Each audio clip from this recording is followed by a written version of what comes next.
Today, I want to make slingshot from wooden and traditional catapult. If you like what I am doing, please like, comment, and subscribe. Let's check this out.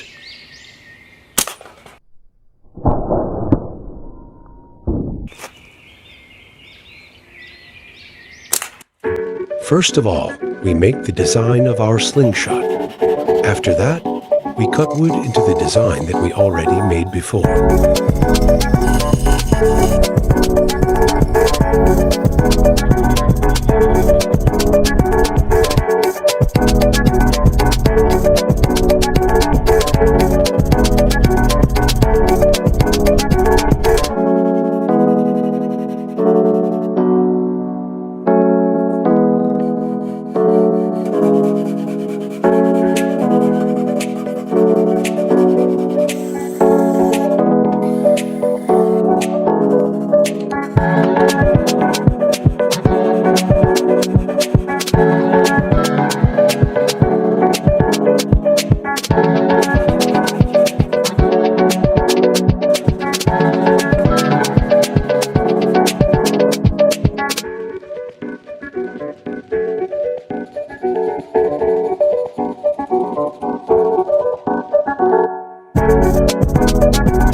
Let's retry our wooden slingshot.